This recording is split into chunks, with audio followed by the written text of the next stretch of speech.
बिस्मिल्लाहिर्रहमानिर्रहीम। शुरू अल्लाह के नाम से जो बड़ा मेहरबान निहायत रहम वाला है। अब हम मज़ीद इस प्रोग्राम को ताख़ीर का शिकार नहीं करते। हम ज़्यादा से ज़्यादा कारी साहब से ही मुस्तफ़ीद होने की कोशिश करते हैं कि जो हमारी एक इल्मी तशनगी है वो पूरी हो। आप भाइयों से गुजारिश है कि पहले आपने मीडिया पर सुना होगा, अब आप लाइव सुनेंगे अपने सामने। तो इसके साथ साथ एक गुजारिश ये है कि आप बामकसद कोई सवाल हो, कोई ऐसा सवाल हो जो आपके अकीदे या आप समझना चाहें कुरान और सुन्नत की रोशनी में, वो आप लिख कर हमारे पास भेजिएगा। सवालों को जवाब की नशिस्त प्रोग्राम के बाद ज़्यादा से ज़्यादा 15-20 मिनट की सवालों जवाब की नशिस्त होगी, और जो सवाल लिख कर हमारे पास आएगा इंशाअल्लाह उसका जवाब हम कुरान और सुन्नत की रोशनी में कारी साहब से दिलवाएंगे अल्लाह ताला की रहमत और तौफीक से। तो मैं आप सब का भी, उलमा का शुक्रिया अदा करता हूँ जिन्होंने ये इतना एहतमाम किया, उनका भी इसलिए कि रसूलुल्लाह सल्लल्लाहु अलैहि वसल्लम ने फरमाया मल्लम यशकुरिन्नास लम यशकुरिल्लाह। जो अल्लाह के बंदों का शुक्रिया अदा नहीं करता वो अल्लाह का भी शुक्रिया अदा नहीं करता। तो आप सब का शुक्रिया अदा इसलिए करना ज़रूरी था। अपने राना बरादरान भाइयों का अल्लाह उनकी इस काविश को, मेहनत को कबूल फरमाए, उनको दीनदार बनाए, नमाजी बनाए, और इनके ज़रिए अल्लाह रब्बुल आलमीन बहुत सारे लोगों को नफ़ा बख्श नफ़े वाला दीन अता फरमाए। तो अब बिला ताख़ीर आपके सामने तशरीफ़ लाते हैं हमारे आज के मुअज़्ज़ज़ मेहमान फ़ज़ीलतुश शेख मोहतरम जनाब क़ारी ख़लीलुर रहमान जावेद हाफ़िज़हुल्लाह ताला। अल्हम्दुलिल्लाह अल्हम्दुलिल्लाहिल मुनइमिल मुहसिनिद दय्यान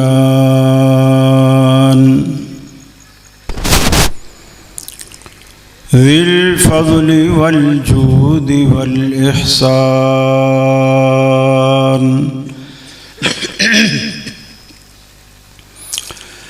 ज़िल करमि वल मग़फ़िरति वल इम्तिनान वस्सलातु वस्सलामु अला सय्यिदिल अंबियाइ खैरिल अनाम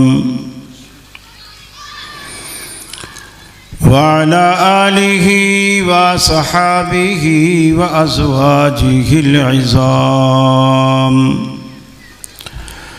व अत्बाइहि व अहबाबिहि व रुफ़क़ाइहिल बररतिल किराम।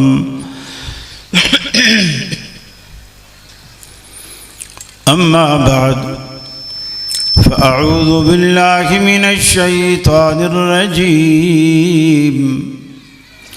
बिस्मिल्लाहिर रहमानिर रहीम।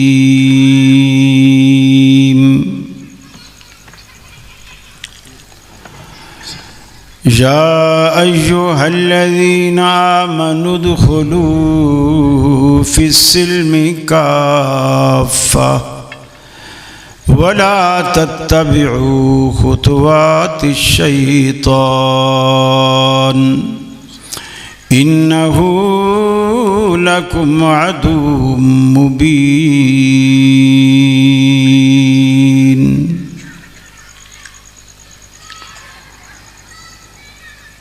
वक़ाल अल्लाहु तबारक व तआला फ़ी मक़ामिन आख़र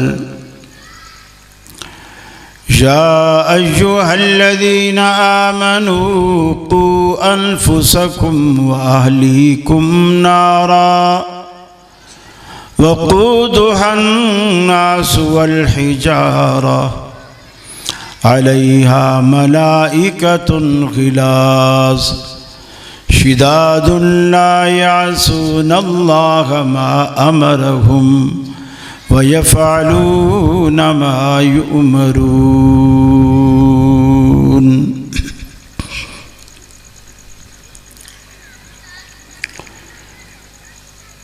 ये मकसद है कि दुनिया से जहालत दूर हो जाए, कलामुल्लाह से मोमिन का दिल पुरनूर हो जाए। या इलाही जब तक मेरे जिस्म में जा रहे, तुझ पे सदक़े तेरे महबूब पे कुर्बान रहे। मैं रहूं या न रहूं पर दिल की है ये दुआ, दीन अहमद और इज़्ज़त कुरान रहे। अजीज साथियों, दोस्तों और बुजुर्गों, सदर मजलिस हज़रत मौलाना क़ारी अबू बकर साहब, दीगर उलमा, खुतबा, ज़ुअमा, तुलबा, इस इलाका के मेरे अहले तौहीद मुस्लिम भाइयों, मेरी मुस्लिम माओं, बहनों, बेटियों, हम यहाँ आज आपके इलाके में एक दावती, तबलीगी और इस्लाही मिशन के तहत जमा है। अल्लाह से दुआ है अल्लाह मुझे हक़ कहने की और हम सबको हक़ समझने और फिर अमल की तौफीक अता फरमाए।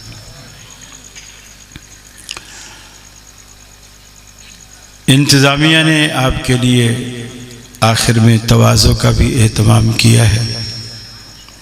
उम्मीद है कि आप आखिर तक बैठेंगे। जो चला जाएगा तो महरूम रहेगा, बिरयानी शरीफ से महरूम रहेगा। माशाअल्लाह।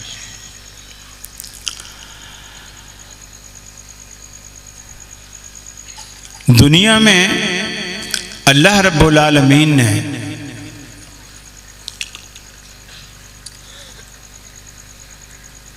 अपनी मखलूक की इस्लाह के लिए अंबिया का एक तवील सिलसिला चलाया।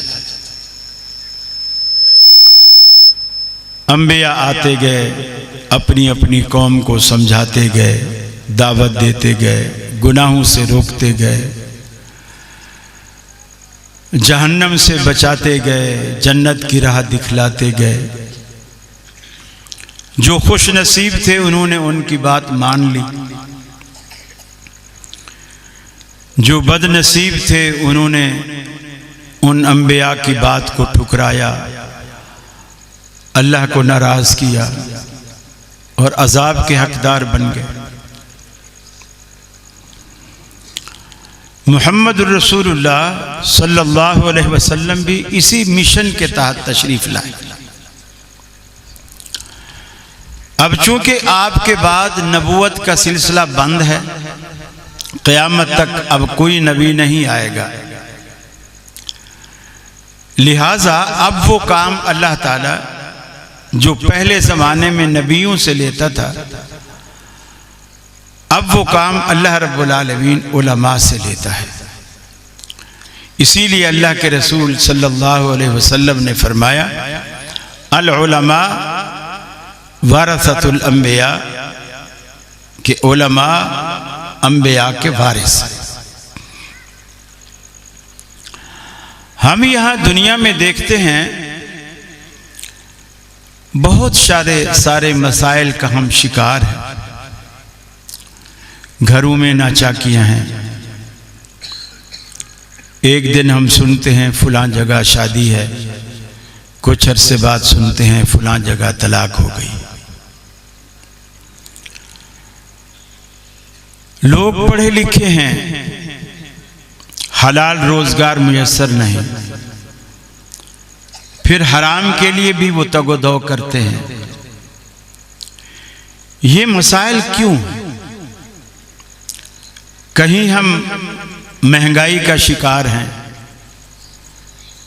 कहीं हम नाचाकी और नाइत्तेफाकी का शिकार हैं, कहीं हम हराम खोरी और रिश्वत खोरी और सूद खोरी का शिकार हैं। ये क्यों है? जो कमाते हैं पूरी नहीं पड़ती, पैसा बहुत है, बचता नहीं, यानी बरकतें उठ गई। पहले वक्तों में लोग कमाते कम थे, बरकत ज्यादा होती। अब कमाते ज्यादा है, बरकत उठ गई। कभी सोचा ऐसा क्यों है? अल्लाह ने कुरान पाक में एक बात फरमाई, फरमाया वमन आरद अन ज़िक्री फ़इन्न लहू मईशतन दन्का। जो शख्स भी हमारे कुरान से मुंह मोड़ेगा, वमन आरद अन ज़िक्री, हमारे कुरान से जो शख्स भी मुंह मोड़ेगा, कुरान को पसे पुश डालेगा, कुरान को अपनी जिंदगी से निकालेगा, खुद को कुरान की पाबंदी से आजाद कर लेगा, फ़इन्न लहू मईशतन दन्का, हम दुनिया में सबसे पहली सजा उसे ये देते हैं, उसकी मईशत को, उसके रोजगार को तंग कर देते हैं, मईशत के दरवाजे उस पर तंग कर देते हैं। जिस फैक्ट्री से उसको लाखों करोड़ों आमद हुआ करती थी, कुरान को छोड़ने से वो हजारों और सैकड़ों पे आ जाता है। पता नहीं चलता कि ये तंग दस्ती आ कैसे गई। फरमाया ये तो दुनिया की सजा है और आखिरत की सजा रब्बुल आलमीन ये देगा। व नहशुरुहु यौमल क़ियामत अमा, फरमाया क़यामत के दिन, रोज़े आखिरत, हम उस बंदे को जिसने हमारे कुरान से मुंह मोड़ा, हम उस बंदे को रोज़े आखिरत अंधा करके उठाएंगे, आंखों से देख नहीं सकेगा। क़ाल रब्बि लिमा हशरतनी अमा, वो कहेगा इलाहुल आलमीन तूने मुझे अंधा करके क्यों उठाया, मैं तो देखने वाला था, मैं तो बीना था, दुनिया तो मेरी आंखों की तारीफ किया करती थी। कोई कहता था हिरन जैसी आंखों वाला, कोई कहता नील गाय जैसी आंखों वाला। दुनिया मेरी शुआरा मेरी आंखों पे शेर कहा करते थे, इतनी खूबसूरत आंखें थी। आज आखिरत में तूने मुझे अंधा क्यों कर दिया। अल्लाह रब्बुल आलमीन एक ही जवाब देगा, कज़ालिका अततका आयातुना फनसीताहा व कज़ालिकल यौम तुनसा। हमारी आयात तेरे पास कुरान पाक की शक्ल में आई थी, तूने उन्हें भुला दिया, तूने उन्हें पसे पुश डाला, तूने उन्हें अपनी जिंदगी से निकाल दिया और ये कहा कि कुरान को हमारी जिंदगी से क्या ताल्लुक, क्या लेना देना। तूने उसकी कोई परवाह ना की। जिस तरह तूने दुनिया में हमारे कुरान की परवाह नहीं की, आज आखिरत में हमें भी तेरी कोई परवाह नहीं। और जब रब्बुल आलमीन आखिरत में बंदे की परवाह ना करेगा, मुझे बताइए फिर उसकी कामयाबी तो दांव पे लग गई। अल्लाह के सिवा आखिरत का मालिक और दुनिया का मालिक और कौन है? अल्लाह ही सब कुछ का मालिक। आज हमें ये तौफीक नहीं अल्लाह के कुरान को खोल के कभी पढ़े। एक ही उज़्र है हमारे पास के मियाँ कुरान अरबी में है। मैं पंजाबी हूँ, मैं सिंधी हूँ, मैं उर्दू दान हूँ, मैं बलोची या पश्तो हूँ और कुरान तो अरबी में उतरा है। मेरी ये जुबान नहीं, मैं कुरान को पढ़ नहीं सकता, मैं कुरान को समझ नहीं सकता। पढ़ूं तो कैसे पढ़ूं, समझूं तो कैसे समझूं। मुझे बताइए उकाड़ा वालों, अगर आपके बेटों में से एक बेटा सऊदी अरब चला जाए, कमाने के लिए चला जाए, साल 2 साल वहां कमाए, उसके बाद अचानक आपके पास रियाल आना बंद हो जाए, फोन आना बंद हो जाए, खत आना बंद हो जाए, मैसेज आना भी बंद हो जाए, मुझे बताइए आप कितने परेशान होंगे। 6 महीने हो गए।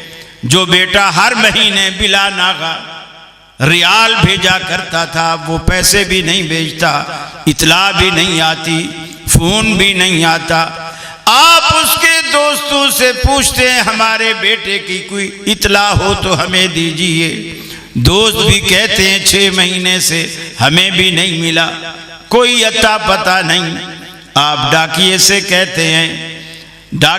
कहते हैं भाई अगर मेरे बेटे की कभी चिट्ठी आए तो फौरन यहाँ पहुँचाना। उसकी अम्मा भी बड़ी बीमार और परेशान है, मैं भी परेशान हूँ।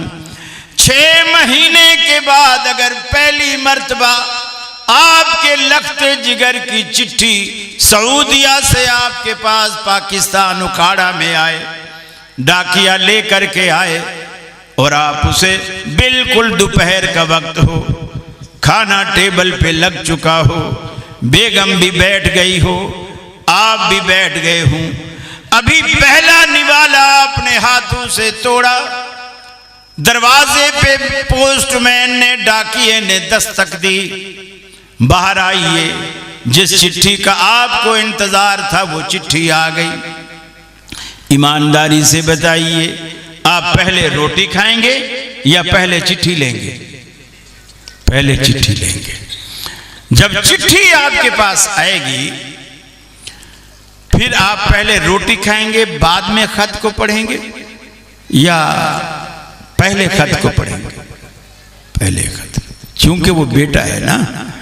और 6 महीने से पहली दफा चिट्ठी आई है, दिल में घबराहट है कि पता नहीं मेरा बेटा किस हाल में, क्या हो गया उसे।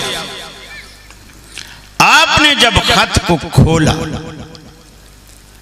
चूंकि अब इतने सालों से बेटा सऊदी अरब में है, वो इस बात को भूल गया कि अब्बा पढ़ा लिखा है या नहीं है।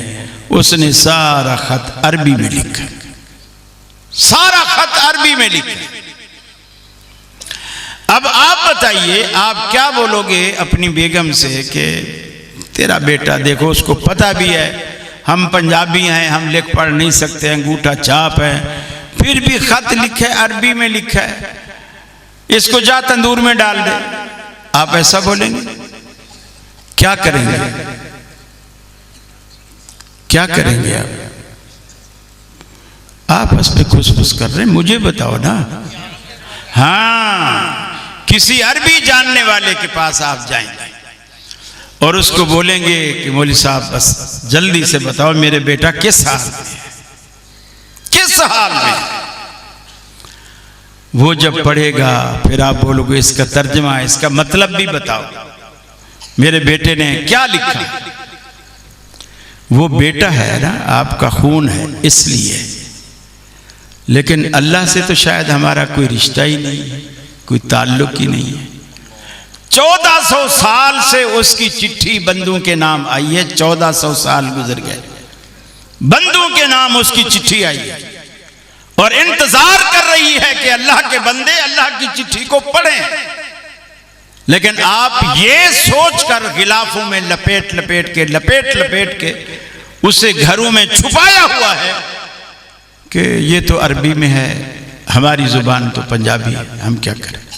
खत भी तो अरबी में था ना, वो चूंकि बेटे का था, ये तो अल्लाह की चिट्ठी है, अल्लाह से हमारा क्या ताल्लुक। मेरे भाइयों, सबसे पहली बात, बंदे का जो अल्लाह से ताल्लुक है, इससे बड़ा ताल्लुक किसी चीज का किसी से नहीं। जो बंदे का अल्लाह से, आपकी हर जरूरत वो पूरी करे, मां के पेट से लेकर आपका बचपन, आपका लड़कपन, आपकी जवानी, आपका बुढ़ापा, सारी दुनिया के जरूरतें, हर जरूरत आपकी वो पूरी करे। और इतना मेहरबान फरमाया, मन ला यसअलिल्लाह यग़ज़ब अलैहि, जो बंदा रब्बुल आलमीन से नहीं मांगता, अल्लाह रब्बुल आलमीन उससे नाराज हो जाता है। पीरों से मांगो तो पीर नाराज होते हैं, रब से ना मांगो तो वो नाराज होता है। कितना फरमाया क़ाल रब्बुकुम उदऊनी अस्तजिब लकुम।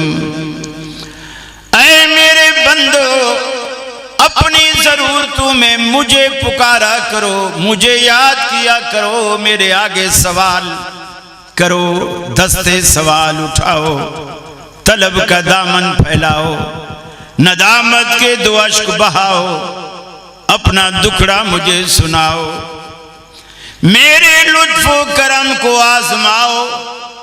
ऐ मेरे बंदे, मेरे दरवाजे पर एक मर्तबा तो सही, अपनी जबीने नियाज झुका तो सही, तेरे आने में देर हो सकती है, मेरे राजी होने में हरगिज देर न होगी।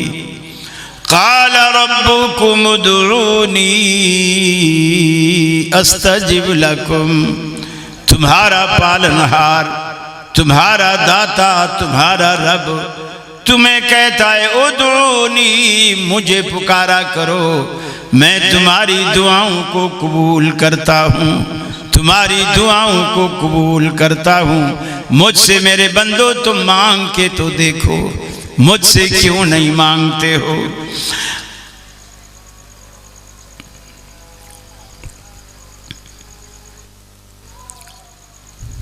जी, अल्लाह रब्बुल आलमीन ने हमारी जो इस्लाह का सामान बनाया है, अगर हम अपनी ज़िंदगी उसके भेजे हुए रसूल जनाब मोहम्मद रसूलुल्लाह सल्लल्लाहु अलैहि वसल्लम के तरीके के मुताबिक गुजारेंगे, हमारी खुशी, हमारी गमी, हमारे दुख, हमारे सुख, हमारा मेल मिलाप सारा उन्हीं के नक्श कदम पर होगा, तो इंशाअल्लाह हमारी ज़िंदगी को अल्लाह रब्बुल आलमीन एक मिसाली और पुरअमन ज़िंदगी बनाएगा। चूँकि रसूल अकरम सल्लल्लाहु अलैहि वसल्लम ने जब अरब के उस मुआशरे में, जिस मुआशरे में लोग एक दूसरे के जान के प्यासे और छोटी छोटी बातों पे लड़ते थे, मसलन अब एक चौधरी है, उसने घोड़े को पानी पिलाने के लिए आया जहाँ हौज बने हुए थे पानी के, और कोई गरीब मजदूर भी अपना घोड़ा या गधा या खच्चर वो भी ले आया, और उसने पहले पानी पिला दिया, तो इस पे लड़ाइयाँ शुरू हो जाती कि चौधरी का घोड़ा अभी खड़ा हुआ है, तूने पहले पानी पिला दिया। इस पे जैसे आजकल के ज़माने में घोड़े नहीं हैं, आप यूँ समझ लो किसी कच्चे के इलाके में थानेदार की गाड़ी से आप अपनी गाड़ी आगे ले जाएं, फिर जो उसका उताब आप पर होता है कि तूने सारी धूल थानेदार SHO साहब की गाड़ी के शीशे पे डाल, उसके पास तो पावर है, इख्तियार है, जिसको मौलाना हाली ने कहा कि कभी पानी पीने पिलाने पे झगड़ा, कभी घोड़ा आगे ले जाने पे झगड़ा, छोटी छोटी बात पे झगड़ा, तूने अपनी सवारी मुझसे आगे क्यों की, और वो कहता तूने अपनी सवारी मुझसे आगे क्यों की, और उनकी लड़ाइयां रहती और नस्लों रहती। लेकिन नबी करीम सल्लल्लाहु अलैहि वसल्लम ने जब उस मुआशरे में तौहीद की शमा रोशन की, इसकी वो बरकत थी कि वो जो खून के प्यासे थे वो शीरो शक्कर हो, एक दूसरे पे जान छिड़कने वाले हो, दूसरे के दुख दर्द को अपना दुख दर्द समझने वाले हो, और हर जिंदगी का हर शोबा नबी करीम सल्लल्लाहु अलैहि वसल्लम के शोबे के मुताबिक, आपकी जिंदगी के मुताबिक, आपके कालिब के मुताबिक उन्होंने ढालने की कोशिश की। आज हमारे घर क्यों नहीं बसते, लड़ाइयां क्यों हैं, झगड़े क्यों हैं, तलाकें क्यों ज्यादा होती हैं? इसलिए कि बुनियाद रिश्ते की जो है वो इस्लाम पर या दीन पर नहीं। किसी ने पैसा देखा शादी कर ली, पैसा तो आनी जानी चीज है, आज पैसा देखा शादी कर ली, कल पैसा हो गया खत्म, 2 तलाक, फारिग। बेस मजबूत नहीं है, बेस कच्ची है। नबी करीम सल्लल्लाहु अलैहि वसल्लम ने फरमाया कि लोग रिश्ता करते वक्त हसब नसब भी देखते हैं, खानदान भी देखते हैं, जाहो जमाल ये भी देखते हैं, रुपया पैसा भी देखते हैं, लेकिन दीन भी।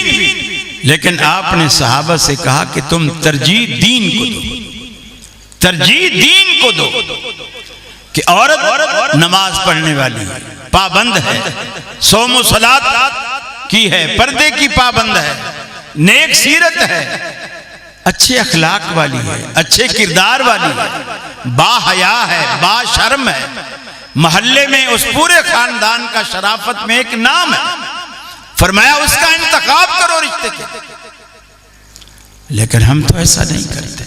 जब भी फिर वो जोड़ पक्का नहीं लगता, जोड़ कच्चा हो, जोड़ पक्का नहीं लगता। दीनदारी जब तक आप नहीं देखेंगे, आप रिश्ता करते वक्त पहले ये देखें कि आप अपने लिए दुल्हन नहीं ला रहे, बल्कि अपने बच्चों के लिए एक तजर्बाकार मां ला रहे हैं। ये सोच कर रिश्ता करें कि आप अपनी आने वाली नस्ल को एक अच्छी मुअल्लिमा दे रहे हैं, क्योंकि बच्चे की अव्वली दरसगाह मां की गोद है।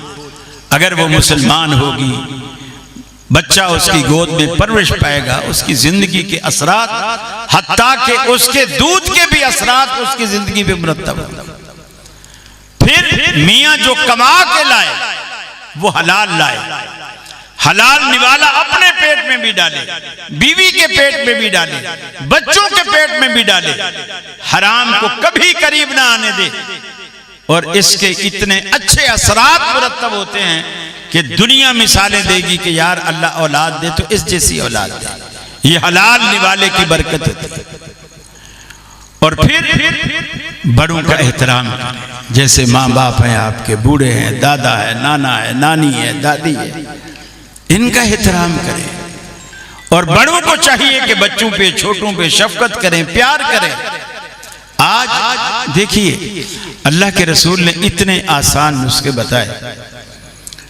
हम मिंबर पे जब खड़े होते हैं, अक्सर जुम्मे वाले दिन पर्चियां आती हैं, खैर साहब हमारा फुला अजीज बीमार है, दुआ कीजिएगा जुम्मे के बाद, मेरा कल इम्तिहान है, दुआ कीजिएगा, मेरा कल इंटरव्यू है नौकरी का, दुआ कीजिएगा अल्लाह कामयाब करे। लेकिन मैं अक्सर कहता हूं, पूरे हदीस के जखीरे में अल्लाह के रसूल सल्लल्लाहु अलैहि वसल्लम का एक फरमान भी ऐसा नहीं है कि अगर तुम इमाम मस्जिद से या खतीब मस्जिद से दुआ कराओगे तो अल्लाह तुम्हारी दुआ को कबूल करेगा। एक हदीस भी नहीं है, मना भी नहीं है, लेकिन ये फजीलत भी नहीं है कि अगर इमाम मस्जिद दुआ करे तो अल्लाह रद्द नहीं करता। लेकिन ये हदीस है, दावतुल वालिद ले वलदिही, जब कोई बाप अपनी औलाद के लिए दुआ करता है अल्लाह उसे रद्द नहीं करता। आपने कभी वालिद से दुआ कराई? वालिद से बना के रखी हो तो दुआ कराए ना, बना के रखी हो तो दुआ कराए। अल्लाह के रसूल ने फरमाया माँ बाप की दुआ के हक में अल्लाह कबूल करता है, रद्द नहीं करता। आपने उनसे कभी, और फिर माँ बाप को ये अल्लाह ने इतनी बड़ी नेमत दी, माँ बाप को पर्ची भी नहीं लिखनी पड़ती। जैसे मौलवी साहब को पर्ची देते हैं ना, माँ बाप को पर्ची भी नहीं लिख के देनी पड़ती कि मेरे लिए दुआ करना। आसान तरीका है। अब्बा बाहर से कामकाज करके थका हुआ आया, या अम्मा घर में घर के कामकाज से फारिग होके थकी हुई आई, बैठी चारपाई पे लेटी, आप पांव वाली साइड पर, जिसे आप 35 बोलते हैं, वहां से आप बैठ जाए, अपना हाथ पांव पे रख और ऐसे आहिस्ता आहिस्ता पांव को दबाना शुरू कर दें। आपको ऐसे लगेगा कि आपने दुआ वाले बटन पे हाथ रख दिया है। आप ऐसा दबाते जाएंगे और उधर से दुआएं निकलना शुरू हो जाएंगी, अम्मा हो या अब्बा हो, फौरन। और ऐसी ऐसी दुआएं, जीते रहो बेटा, सदा सुखी रहो बेटा। बाज तो यहां तक दुआएं देते हैं, अल्लाह करे मेरी उम्र भी तुझे लग जाए बेटा। ये मां बाप के सिवा कौन दुआ दे सकता है? यकीन मानिए, जब ये बूढ़े मां बाप घर से रुखसत हो जाते हैं, फिर शायद रोजी रोटी तो आपकी चलती रहती है, लेकिन आपके पीछे फिर दुआएं देने वाला आपको कोई नहीं होता। ये घरों में बूढ़े मां बाप दुआओं की लगी हुई फैक्ट्रियां हैं। जैसे कोई कारखाना लगाता है कपड़े का, कोई खाद का, कोई सीमेंट का, कोई सरिये का, कोई साबुन का। ये जो बूढ़ी अम्मा और बूढ़ा बाप है ना, ये कुछ भी ना करें, घर में बस बैठे रहे, रोक टोक भले करते रहे। देर से क्यों आया है, किधर से आ रहे हो, कल भी तू देर से आया था, आज भी। ये रोक टोक हमें बुरी लगती है, लेकिन ये जो घर में बैठे रहते हैं ना, आप यूं समझिए ये दुआओं की फैक्ट्रियां हैं दुआओं की। इमाम इब्ने सिरीन रहमतुल्लाह अलैह बहुत बड़े इमाम थे। ताबीर और रोया के बारे में भी मारूफ है इनका नाम। इनकी वालिदा फौत हो गई तो बड़े ज़ारो कतार रोने लगे। किसी ने कहा, हजरत आप तो इमाम साहब हैं, आप तो हमें सब्र की तलकीन करते हैं, आप हमें सब्र की तलकीन करते हैं, और आप रो रहे हैं अम्मा के मरने पर। उन्होंने कहा, नहीं, मैं माँ के मरने पर नहीं रो रहा, मैं इस बात पे रो रहा हूं, अल्लाह ताला ने मेरे लिए जन्नत के 2 दरवाजे खोले थे, एक अब्बा की शक्ल में और एक अम्मा की शक्ल में। उसमें से एक दरवाजा आज बंद हो गया है, एक दरवाजा आज बंद हो गया। हमें जब भी पता चलेगा जब ये दरवाजे बंद होंगे, फिर वो दुआओं के दरवाजे बंद, फिर सगे भाई भी हो ना, वो टांगे खींचते हैं। आपकी तरक्की से कोई खुश नहीं होता सिवाय मां बाप, कोई खुश नहीं होता। बेटा जब तरक्की करता है, बाप को ऐसे लगता है जैसे मैंने तरक्की की। दुनिया को फख्र से बताता है, ये मेरा बेटा है, माशाल्लाह उसने फुला डिग्री पास कर ली, अव्वल नंबर आया, गोल्ड मेडलिस्ट है। एक एक को बताता है, ऐसे खुश होकर बताता है जैसे उसने डिग्री हासिल की। मां बाप के बाद आपकी तरक्की पे, आपकी खुशियों में खुश होने वाला फिर पीछे कोई नहीं होता। ये चीजें आप अभी से अपने दिलो दिमाग में बिठाइए। अल्लाह के रसूल सल्लल्लाहु अलैहि वसल्लम ने फरमाया, देखिए घर में जो झगड़े होते हैं, आपने उसका एक गुर बताया। नबी करीम सल्लल्लाहु अलैहि वसल्लम ने गुर बताया। पहली बात, कभी भी घर में दबे पांव दाखिल ना हो, कभी भी दबे पांव घर में दाखिल। हत्ता कि अल्लाह के रसूल सल्लल्लाहु अलैहि वसल्लम कई हफ्ते सफर पे होते, फिर वापस आते, तो कभी अचानक घर नहीं जाते, पहले मस्जिद आते, वुजू करते, बिलाल को बुलाते और कहते मेरे घर में इतला कर दो, मैं आ गया हूं, मैं मस्जिद में 2 नफिल पढ़ूंगा, नफिल पढ़ने के बाद घर आऊंगा। इतला करके फिर जाते। और आप आज का मुआशरा क्या है? बंदा बीवी से आके कहता है, मैं ऑफिस के सिलसिले में लाहौर जा रहा हूं, मुझे 3 दिन लग जाएंगे, 3 दिन बाद वापस आऊंगा, और मेरा बैग तैयार करो। बेगम बैग तैयार कर देती है।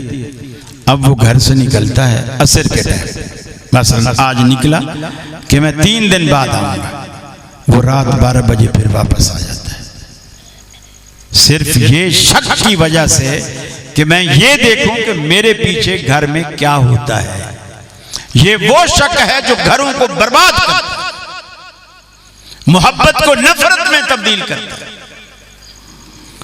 अल्लाह के रसूल ने इस तरह दबे पांव कभी भी घर में कदम नहीं रखा।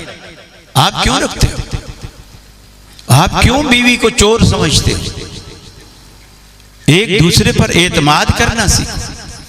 ये जो मियां बीवी का रिश्ता है ना, ये कुछ लो और कुछ दो के उसूल पर चलता है, इसमें वन वे नहीं चलता। कुछ लो और कुछ दो, इस उसूल पर ये गाड़ी चलती है। वन वे कभी नहीं चलता। आप सोचो कि मैं लेता रहूं और मुझसे कोई कुछ ना मांगे, ऐसा नहीं होगा। आपको कुर्बानी देनी पड़ेगी तो आपको कुर्बानी मिलेगी। मोहब्बत देंगे तो मोहब्बत मिलेगी। नफरत देकर आप मोहब्बत और किसी का दिल कभी नहीं जीत सकते। फिर आपने फरमाया औरत दुनिया के अंदर रहते हुए अगर 4 काम कर, सिर्फ 4 काम, फरमाया सल्लत खमसहा, ये जो दिन में 5 नमाजें हैं, अगर कोई खातून ये 5 नमाजें पूरी पढ़ ले, फजर ज़ुहर असर मगरिब और इशा, कोई तहज्जुद नहीं, कोई दीगर इशराक नहीं, कोई नमाज नहीं बताई, सल्लत खमसहा, अगर वो दिन की 5 नमाजें कोई दुल्हन पढ़ ले, सामत शारहा, कोई नफली रोजे नहीं, सिर्फ रमजान के फर्जी रोजे, 1 महीने के फर्जी रोजे रख ले, दिन की 5 नमाजें पढ़ ले, रमजान के महीने के रोजे रख ले, अतात बालाहा, अपने खामद की इताअत करे। ये सारे झगड़े इसी बात पर होते हैं। खामद को गिला होता है कि मेरी बात नहीं मानती, बीवी को गिला होता है कि ये मेरी बात नहीं मानता, उसको गिला है कि ये मेरे माँ बाप की खिदमत नहीं करती, उसको गिला है कि ये मेरे माँ बाप की इज्जत नहीं करता। दोनों के एक दूसरे से शिकवा है। आपने फरमाया तात बालहा, शादी के बाद बीवी के ऊपर फर्ज है कि उसके खामद की इताअत करे, जब तक के खामद अल्लाह और उसके रसूल के खिलाफ हुक्म न दे, उसकी बात माने, उसकी इताअत करे। शादी के बाद माँ बाप की इताअत भी लड़की पर फर्ज नहीं, उसके दूल्हा की इताअत उस पर फर्ज है। इस पे अक्सर झगड़े होते हैं। बल्कि आजकल तो टच मोबाइल का ज़माना है। लोग बेटियों को शादी में जब रुखसत करते हैं तो भाई या छोटा भाई बड़ा भाई गिफ्ट में महंगे वाला आईफोन दे देते हैं और कहते हैं तेरे 10-12 जवान भाई हैं, वहाँ जाकर भीगी बिल्ली ना बन के रहना, ज़रा सा ऊंच नीच हो ना, बस एक मिस कॉल दे देना, फिर देखना हम करते क्या है। ये बुनियाद रखी जा रही होती है बहन का घर उजाड़ने की। पुराने ज़माने में लोग एक घिसा पिटा जुमला कहते थे, बड़ा घिसा पिटा जुमला। गले मिलते थे ना रुखसत करते वक्त बेटी को, बाप सर पे हाथ फेरता था, रोते हुए एक नसीहत करता था, बेटी अब तेरा असल घर वो है, यहां तू जब भी आएगी मेहमान बनकर आएगी, वो तेरा घर, जब भी खुशी से आए यहां आए रह सकती है, लेकिन लड़कर कभी ना आना। अब उस घर से तेरा जनाजा निकले तू ना निकले। और वो शर्म हया वाली बेटी अपने बूढ़े माँ बाप की उस नसीहत पे इतना अमल करती, उसकी इतना लाज रखती, दुखी सुखी जैसे भी होती, तकिए में मुंह छुपा के भी रो लेती, लेकिन माँ बाप के आगे शिकवा नहीं करती। माँ बाप जब भी अचानक भी घर में आ जाते, फौरन मुंह धो के आंसू पूछ के उनके सामने हंसने बैठ जाती, ताकि मेरे माँ बाप को दुख ना हो। और आज अभी माँ बाप इधर पहुंच नहीं होते, यहाँ की एक एक खबर वहां पहले पहुंची होती, फोन के जरिए, मोबाइल के जरिए। ये फितने की जड़ है, फितने की जड़। आज उसने यूं कहा, आज उसने यूं कहा, आज उसने ये कहा। आप देखें नबी करीम सल्लल्लाहु अलैहि वसल्लम ने भी अपनी बेटियां रुखसत की। सैयदा फातिमा तो ज़हरा रज़ी अल्लाह ताला अन्हा आपकी बड़ी लाडली बेटी थी। आपको रुखसत किया, हजरत अली से निकाह किया। हजरत अली आपके चचेरे भाई भी थे और आपके दामाद भी थे। आप अक्सर दोपहर के वक्त हजरत अली के घर कह लो या अपनी बेटी फातिमा के घर कह लो, आप आया करते थे। एक दिन आप आए और ये वो वक्त होता था कि अरब कैलूला करते, दोपहर के वक्त दोपहर का खाना खाया, थोड़ी देर सस्ता लिया। अरब की गर्मी भी बड़ी मशहूर है। थोड़ी देर सस्ताते, आराम करते, भले घंटा, आधा घंटा, पौना घंटा नींद करते, फिर वो काम काज के लिए फिर दोबारा मुस्तैद हो जाते। आप आए हजरत फातिमा के घर, देखा कि अली घर में नहीं है। आपने पूछा, बेटी अली कहाँ है? उन्होंने कहा, या रसूल अल्लाह सल्लल्लाहु अलैहि वसल्लम मेरे से किसी बात पे नाराज हो गए हैं, तो इसलिए वो घर की बजाय बाहर चले गए। आपने बेटी से एक लफ्ज नहीं पूछा कि किस बात पे नाराज हुए। कुरेदा नहीं, गलती तेरी थी या उसकी, नहीं पूछा। पहल तूने की थी या उसने, नहीं पूछा। ये वो लोग हैं जो अपनी बेटियों का घर बसाना चाहते भी थे और बसाना जानते भी थे कि घर कैसे बसाए जाते हैं। हालांकि आप बेटी वाले, आपने बिलाल से कहा जाओ मस्जिद में देखो अली हैं। बिलाल आए, कहा या रसूलल्लाह जी मस्जिद में शोर है। आप गए, गर्मी का मौसम था, लेटे हुए थे, चटाई थोड़ी छोटी थी, जिस्म का आधी कमर चटाई पे थी, आधी मट्टी पे थी, कच्चा फर्श था, मट्टी भी चिपक गई आपकी आधी कमर को। नबी करीम ने मट्टी झाड़ी, ऐ मट्टी वाले उठो उठो, ऐ अबू तुराब उठो। हजरत अली उठे, आपने हाथ पकड़ा, किसका? दामाद का। दामाद का हाथ पकड़ा और बेटी के घर ले आए। और आप बोलोगे, अरे हम तो इतनी बड़ी नाक रखते हैं, हम अगर दामाद का हाथ पकड़ के ले आएंगे तो सारी नाक ही कट जाएगी, सारे खानदान की नाक कट जाएगी। मुझे बताओ दुनिया में रसूलुल्लाह से ऊंची नाक वाला कौन है? रसूलुल्लाह के खानदान से ऊंचे खानदान वाला कौन है? आपकी बेटी फातिमा तो ज़हरा रज़ी अल्लाह ताला अन्हा से बड़ी इज्जत वाली खातून और कौन है? लेकिन आपने अपने दामाद का हाथ पकड़ा और घर लिया। ना पूरा रास्ता अली से पूछा, अली किससे बात पे नाराजगी हुई? ये पूछते वो हैं जिन्होंने आग को भड़काना होता है, जिन्होंने मिट्टी डालनी होती है। जो आपके पंजाब के एक चौधरी हैं ना, चौधरी शुजात, उनका एक जुमला बड़ा मशहूर है, मट्टी पाओ। जो घर बसाना जानते हैं ना, वो कुरेदते नहीं है, वो कहते हैं मट्टी पाओ। खत्म करो बात को खत्म करो। मेरे भाइयों, अल्लाह के रसूल ने 3 बातें ये फरमाई, 5 वक्त की नमाजें, रमजान के महीने के रोजे, अताअत बालहा, और तीसरी बात खामद की इताअत करे, उसकी फरमाबरदारी करे, उसका कहा माने। और चौथी और आखिरी बात आपने फरमाया, अहसनत फरजहा, अपनी आबरू की इज्जत की हिफाजत करे। अगर फरमाया औरत ये 4 काम कर ले, सिर्फ 4 काम कर ले, जिस दिन वो मरेगी दुनिया से रुखसत होगी। अल्लाह तबारक व तआला के रसूल फरमाते हैं, अल्लाह रब्बुल आलमीन, जन्नत के 8 दरवाजे हैं, 8, जहन्नम के 7 दरवाजे हैं, जन्नत के 8 दरवाजे हैं। अल्लाह ताला 8 दरवाजे, हालांकि बंदा दाखिल तो किसी घर के भले 10 दरवाजे हों, बंदा दाखिल तो किसी एक ही दरवाजे से होगा ना एक वक्त में। लेकिन अल्लाह ताला जब आप किसी को इज्जत देते हैं तो कोई आपका यार दोस्त पूछता है कि यार मैं कब आ जाऊं, आप कहते हैं यार आपके लिए मेरे घर के सारे दरवाजे खुले हैं, आप जब चाहें आ जाएं, 24 घंटे खुले हैं। अल्लाह उस बंदी को वो इज्जत देगा।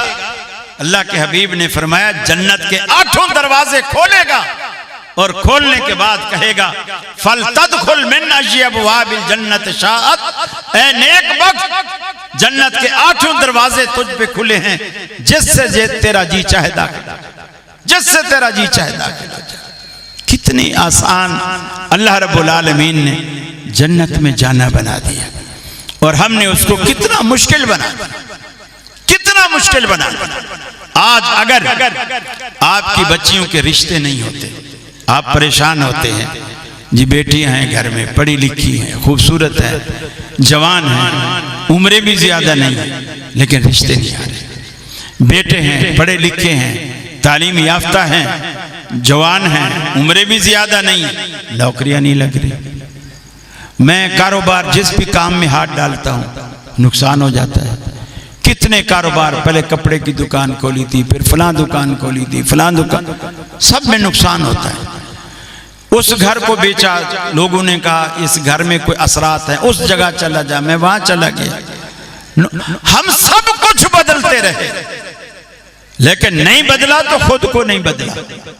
और हम धूल चेहरे पे थी और हम आईना साफ करते रहे, हम आईना साफ करते रहे, हम इलाज ही गलत कर रहे, हम इलाज ही गलत कर रहे। मेरे भाइयों, अल्लाह के रसूल सल्लल्लाहु अलैहि वसल्लम ने छोटे छोटे गुर बताए हैं। उस गुर में से एक गुर दुआ है।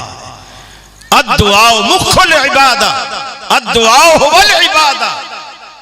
दुआ इबादत का मगज़ है, दुआ असल इबादत है। आप दुआओं से काम क्यों नहीं लेते? सर दर्द हुआ, फला मौलवी से फूंक मारो, फला मौलवी से फूंक मारो, फला घुटने में दर्द है, फला से धागा पढ़वा लो, फला से बोतल पढ़वा लो। मैं तो अक्सर देखता हूं ना, और यकीन मानिए मैंने देखा है जब वो मौलवी से, बल्कि मौलवी फूंक भी क्या मारते हैं, थूक डालते हैं, पढ़ के बोतल में थूक डालते, लो आप डालना, वो डालते हैं। फिर जितनी बीमारियां मौलवी को होती हैं, वो जो बंदा बोतल पीता है वो सारी उसी को लग जाती है, सारी उसी को लग जाती है। अल्लाह के रसूल ने उसका एक हल बताया।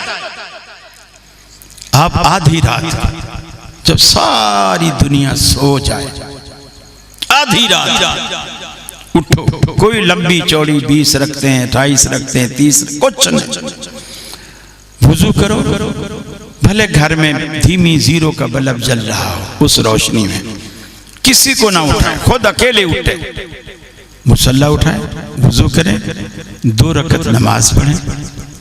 उसके बाद आप रोना शुरू करें अल्लाह के आगे। आप कहें या अल्लाह, जब तूने बेटियां दी हैं तो रिश्ते कौन कराएगा? बेटियां तूने दी हैं तो रिश्ते भी तो तू कराएगा ना। बेटे दिए हैं तो इनको रोजगार भी तो तू देगा ना। मा मिन दाब्बतिन फिल अर्द इल्ला अल्लाह रिज़्क़ुहा। तेरा तो वादा है, जमीन पे रेंगने वाला कोई जानवर, चलने वाला चौपाया, रेंगने वाला कीड़ा क्यों ना हो, उसकी रोजी का जिम्मा मेरे ऊपर है। तो ये तो जीते जागते इंसान हैं, मुसलमान हैं, अल्लाह तेरी मखलूक है, इनको रोजी तू नहीं देगा तो कौन देगा? आप कभी अल्लाह के आगे उम्मीद से 2 आंसू बहा के तो देखें, बहा के तो देखें। सियर इलामुन नुबला में इमाम मोहम्मद बिन मुनकदिर रहमहुल्लाह के हवाले से इमाम ज़हाबी रहमतुल्लाह अलैह एक बड़ा अजीब व गरीब वाक़या है। वो फरमाते हैं कि मदीने में कहत साली आई, बारिशें नहीं हुई, चरागाहें खुश्क हो गई, लोगों के पीने के हौज थे वो ख़त्म हो गए, बड़ा मामला ऐसा उलझा रहा। दिन में गवर्नर निकला, ऐलान किया कि मैदान में निकलो, नमाज इस्तिस्का के लिए अल्लाह से दुआ करते हैं। पूरा मदीना बाहर निकला, उन्होंने दुआ की, गवर्नर ने भी दुआ की। उस वक्त गवर्नर भी ऐसे होते थे जो नमाज पढ़ाने, जुम्मा पढ़ाने इसके काबिल होते थे, वही हुक्मरान होते थे, वही जैसे अबू बकर सिद्दीक खलीफा थे तो मस्जिद नबी के इमाम भी थे, मस्जिद नबी के खतीब भी थे। हजरत उमर खलीफा बने, मस्जिद नबी के इमाम भी थे, खतीब भी थे। हजरत अली, हजरत उस्मान, इसी तरह जितने भी खुलफा आते रहे, वो मुसल्ला और मिंबर भी उन्हीं के हाथ में होता था। ये तो अब निज़ाम बदल गया है ना, कि अब हमारे हुक्मरान ऐसे आ गए हैं। कोई मैं देखिए, मैं ऐसे आपसे एक मोहब्बत से सवाल करता हूं, भले आप में से कोई पीपल्स पार्टी का हो, कोई वसीयत करके जाएगा कि मैं मरूं तो मेरा जनाजा बिलावल पढ़ाए? कोई वसीयत करके जाएगा? भले कोई मुस्लिम लीग का हो, कोई वसीयत करके जाएगा कि मेरा जनाजा नवाज शरीफ पढ़ा या शहबाज शरीफ पढ़ा? भले कोई किसी भी पार्टी, भले आजकल नारे लग रहे हैं इमरान खान के, मुझे बताइए जितने भी नौजवान तबका, हम दीवाने हैं इमरान खान के, जितने भी हैं माशाल्लाह, मुझे उस पर कोई एतराज नहीं, आपकी अपनी सोच आपके साथ है, लेकिन कोई ये वसीयत करके जाएगा कि मैं मरूं तो मेरा जनाजा इमरान खान पढ़ा? कोई नहीं करेगा। इसलिए कि हमें मालूम है अपने हुक्मरानों के बारे में, हमें मालूम है कि वो किस पानी में है, वो किस पानी में। लेकिन सहाबा वसीयत करके जाते थे, वो वसीयत नहीं करते, क्योंकि उन्हें मालूम था कि अगर मेरा ये जनाजा पढ़ाएगा तो मैं तो बख्शा ही जाऊंगा, इंशाअल्लाह बख्शा ही जाऊंगा। हमें तो ये उम्मीद ही नहीं, हमें क्या बख्शवाएंगे, ये खुद बख्शे जाएं तो बड़ी बात है। हम तो उनके बारे में यही सोचते। मेरे भाई, मैं ये कहना चाह रहा हूं कि वो गवर्नर भी निकल के नमाज पढ़ाई, सारा मदीना दुआ की, बारिश नहीं हुई, दिन सारा गुजर गया, रात भी आधी गुजर गई। इमाम मोहम्मद बिन मुनकदिर कहते हैं कि मैं मस्जिद में जाके, मदीने की एक मस्जिद थी छोटी सी, उसमें जाके मैं बैठ गया। मैं जितनी अल्लाह ने मुझे तौफीक दी, मैंने नफिल पढ़े, नफिल पढ़ के मैं जब थक गया तो मैं फजर का इंतज़ार करने लगा।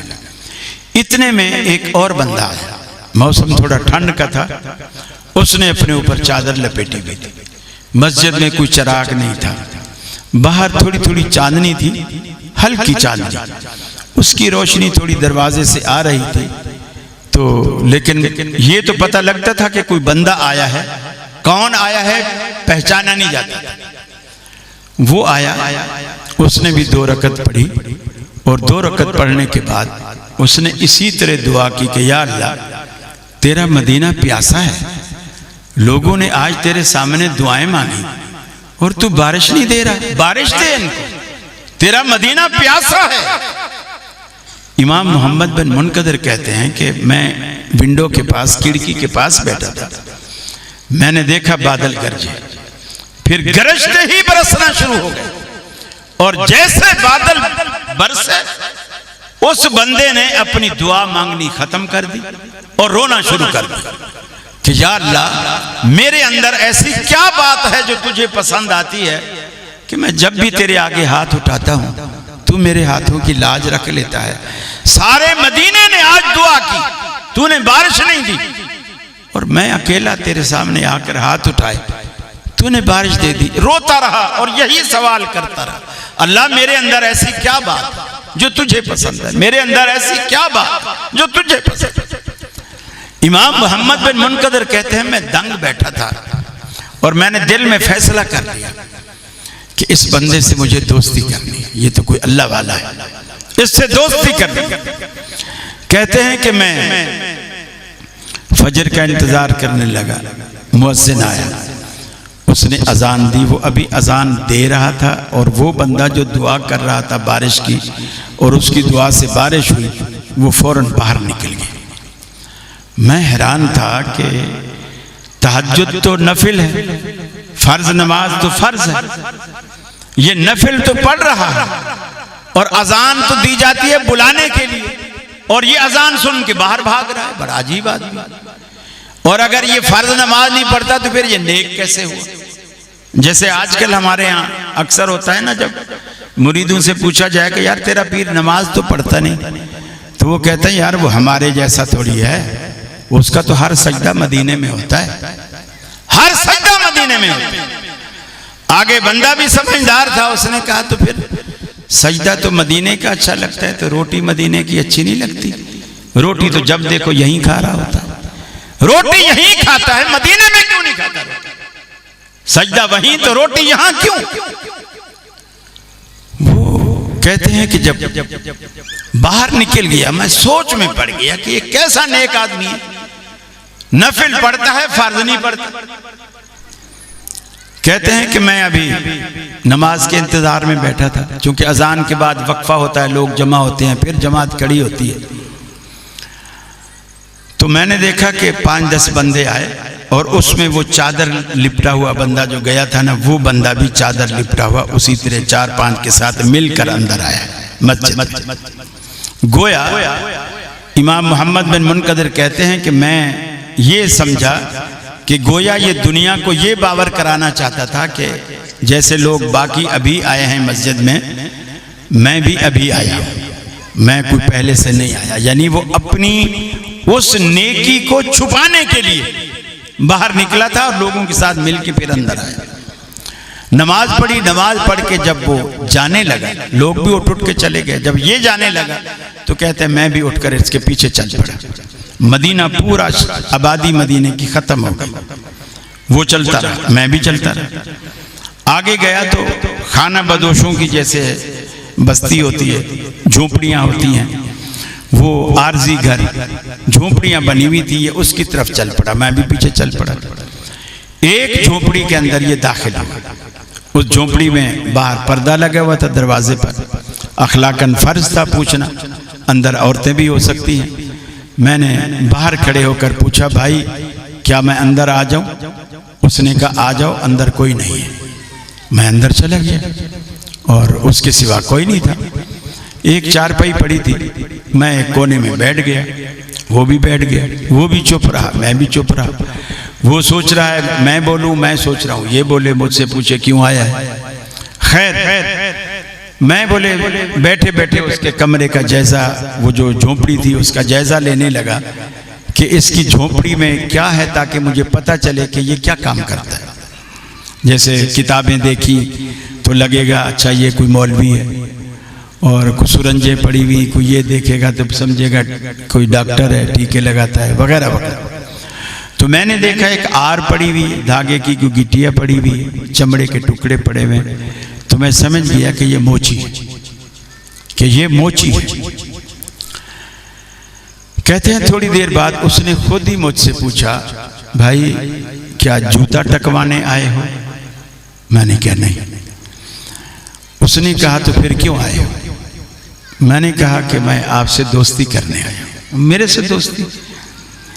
मैं तो एक पेशावर मोची हूँ जो लोगों के जूते बनाता हूँ, मेरे से दोस्ती ले रख के तुझे क्या मिलेगा? उसने कहा रात जो तूने मस्जिद में दुआ की ना, और तेरी दुआ पर जो बारिश हुई, उससे मेरे दिल में तेरी एक कदर पैदा हो गई।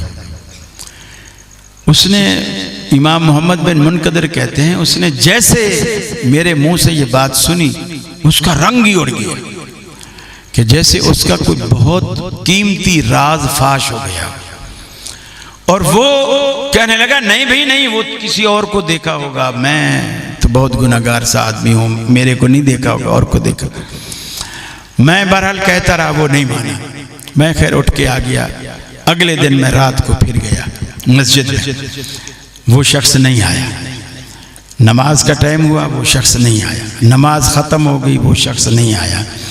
मैंने कहा मैंने उसका घर तो देख लिया है, चलो हो सकता है बीमार हो, मैं उसको मिलने चला जाता। मैं उसके पास गया।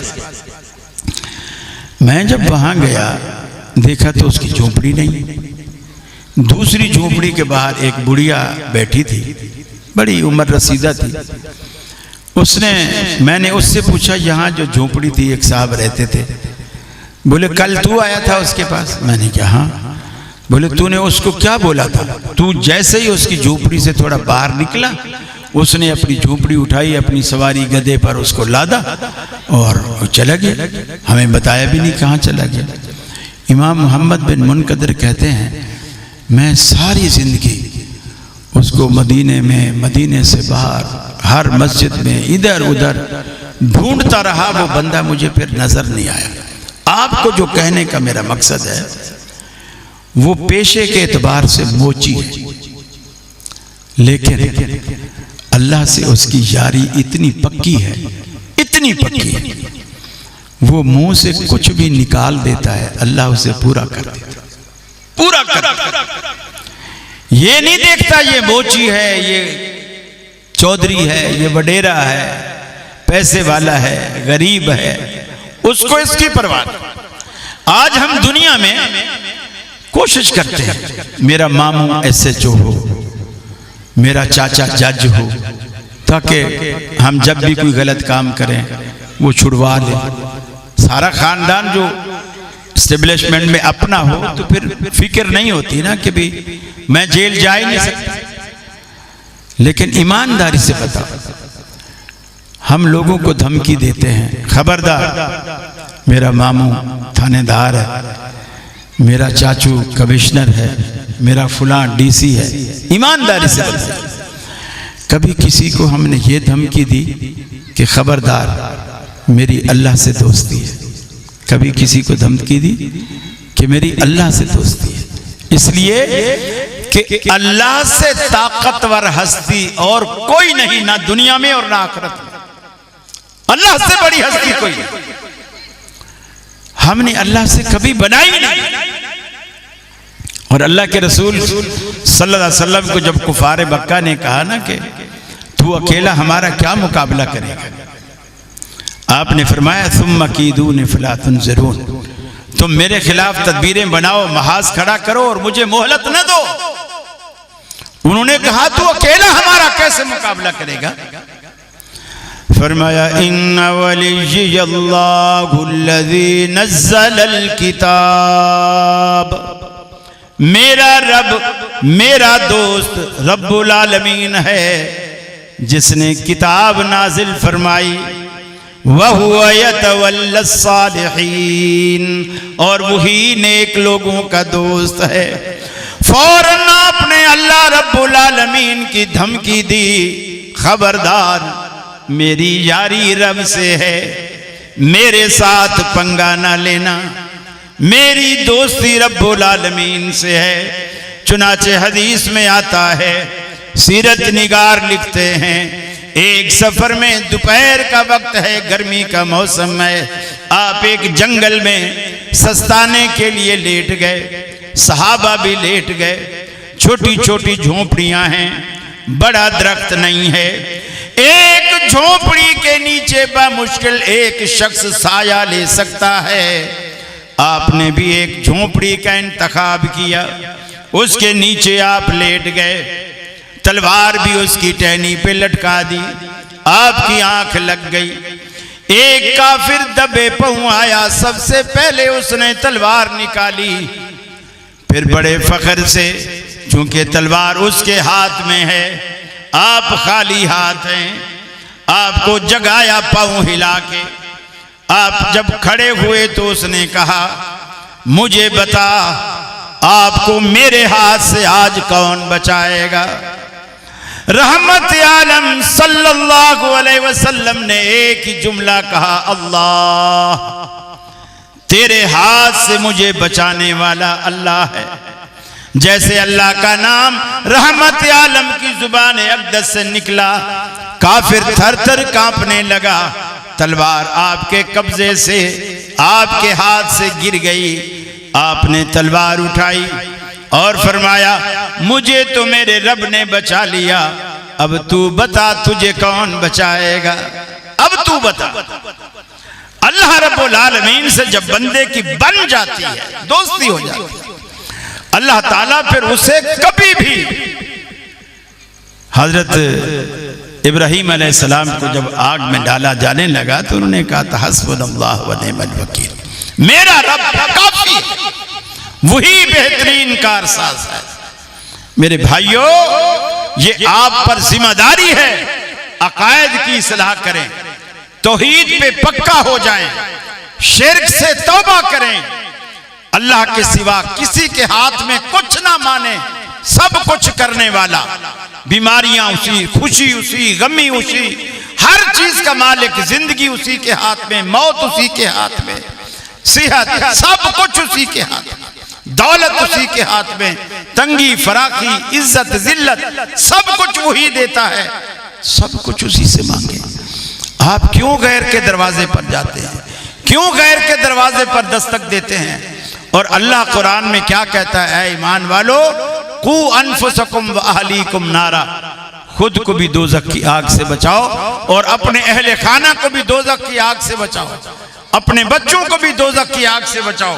ये नहीं कि खुद तो आकर के नमाज पढ़ो, बच्चों पे कंबल डाल के आ जाओ, खासकर बड़े बच्चे। अगर वो बच्चा दुकान पे ना जाए तो अब्बा मारता है, स्कूल ना जाए तो अब्बा मारता है, मस्जिद ना जाए तो कोई बात नहीं। ये आपकी जिम्मेदारी है, ये आपकी जिम्मेदारी है, उंगली पकड़ के मस्जिद में लाए। यकीन मानिए जिस दिन हम मरेंगे ना, हमारे पीछे ये बच्चे जिनको आपने मस्जिद का रास्ता दिखाया है, ये पहली सफ में बैठे होंगे, हाथ उठाएंगे और कहेंगे रब्बिरहमहुमा कमा रब्बयानी सगीरा। अल्लाह इन पे उससे बढ़कर मेहरबानी कर जिस तरह हमारे बचपन में ये मुझ पे शफकत और मेहरबानी करते थे। हमें नींद नहीं आती थी तो इनको नींद भी नहीं आती थी, हम खाना नहीं खाते थे तो ये भी नहीं खाते, हम बीमार पड़ जाते थे तो इनके चेहरे से खुशी खत्म हो जाती थी। इनको चैन नहीं आता था जब तक हमें चैन नहीं आता था। अल्लाह अब ये तेरे पास है तो इनकी मग़फ़िरत फरमा। कोई तो हो हमारे पीछे हाथ उठाकर दुआ, बल्कि आप अपने बच्चों को आलिम बनाओ, फाजिल बनाओ। यकीन मानिए जब आपका बच्चा, आपका जनाज़, मैं हल्फन कहता हूँ 96 में मेरे वालिद साहब फौत हुए, जनाजा मैंने पढ़ाया। उस वक्त जो मेरे दिल की कैफियत थी, हमने कराची में सैकड़ों जनाजे पढ़ाए हैं, वो कैफियत जो अब्बा के जनाजे के वक्त थी, अल्लाह की कसम वो कैफियत कभी पैदा हुई, कभी पैदा नहीं। इसलिए कि अपना खून तो खून है, दूसरों का खून पानी। अपना गम तो गम है, दूसरों का गम कहानी। दूसरों के लिए कौन रोता है?